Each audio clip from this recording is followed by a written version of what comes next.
ও ইসলামী ছাত্র শিবিরকে নিষিদ্ধ করে প্রজ্ঞাপন জারি করেছে সরকার। আজ 1 আগস্ট বিকেলে স্বরাষ্ট্র মন্ত্রণালয় থেকে এই প্রজ্ঞাপন জারি করা হয়েছে। এর মধ্য দিয়ে স্বাধীনতার বিরোধিতাকারী দলটির কার্যক্রম নিষিদ্ধ হলো। সরকারের নির্বাহী আদেশে সন্ত্রাস বিরোধী আইনের 18 ধারা অনুযায়ী জামায়াতে ইসলামী, ইসলামী ছাত্র শিবির ও তাদের অন্যান্য অঙ্গ সংগঠনকে নিষিদ্ধ করা হয়েছে। এর আগে নিষিদ্ধ করার বিষয়ে আইনি মতামত দিয়ে স্বরাষ্ট্র মন্ত্রণালয়ে ফাইল পাঠায় আইন মন্ত্রণালয়।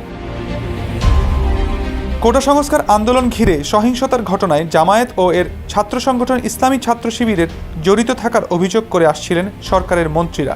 এমন পরিপ্রেক্ষিতে গত 29 জুলাই আওয়ামী লীগের নেতৃত্বাধীন 14 দলীয় সভায় জামায়াত শিবিরকে নিষিদ্ধ করার বিষয়ে একমত হন ওই জোটের শীর্ষ নেতারা। আওয়ামী লীগের সভাপতি ও প্রধানমন্ত্রী শেখ হাসিনার সভাপতিত্বে সেই বৈঠক হয়। জোটের বৈঠকে সিদ্ধান্তের পর এখন সরকারের নির্বাহী আদেশে জামায়াত ও দলটির ছাত্র সংগঠন ছাত্র শিবিরকে নিষিদ্ধ করা হয়েছে। আদালতের রায়ে নির্বাচন কমিশন 2013 সালে জামায়াতের নিবন্ধন বাতিল করে। জামায়াতের পক্ষ থেকে হাইকোর্টের রায়ের বিরুদ্ধে আপিল করা হয়েছিল। তবে সুপ্রিম কোর্টের আপিল বিভাগ 2023 সালের 19 নভেম্বর জামায়াতের পক্ষের আপিল খারিজ করে দিয়েছেন। ফলে দলটির নিবন্ধন বাতিলের সিদ্ধান্ত বহাল রয়েছে। 1971 সালে মহান মুক্তিযুদ্ধে যুদ্ধাপরাধের দায়ে জামায়াতের শীর্ষ নেতাদের ফাঁসির রায়ও কার্যকর করা হয়েছে। ইসলামী ছাত্র শিবিরকে নিষিদ্ধ করে প্রজ্ঞাপন জারি করেছে সরকার। বুধবার স্বরাষ্ট্র মন্ত্রণালয়ের জননিরাপত্তা বিভাগ থেকে এই প্রজ্ঞাপন জারি করা হয়।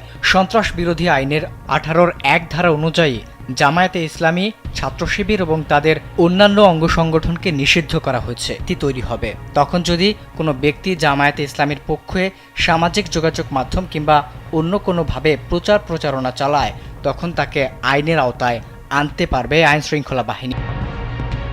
শুধু তাই নয়, কোনো ব্যক্তি যদি জামায়াতকে আর্থিক সাহায্য করে থাকে তাহলে তাকেও আইনের আওতায় আনা যাবে। কারণ নিষিদ্ধ সংগঠনের পক্ষে প্রচারণা চালানো এবং তাদের আর্থিক সহায়তা করা দণ্ডনীয় হিসেবে বিবেচিত হয়।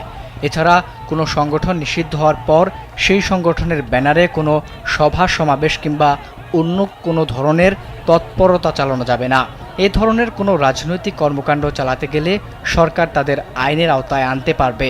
গত 1 দশকের বেশি সময় ধরে জামায়াতে ইসলামের প্রকাশ্য রাজনৈতিক তৎপরতা সীমিত রয়েছে।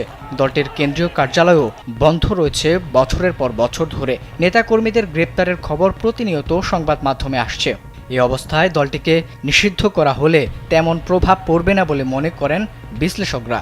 কারণ গত 15 থেকে 16 বছর ধরে জামায়াত যে পরিস্থিতির মধ্যে দিয়ে যাচ্ছে, তাতে দলটিকে নিষিদ্ধ করার কিংবা না করার মধ্যে বড় ধরনের কোনো পার্থক্য নেই বলে মত বিশ্লেষক।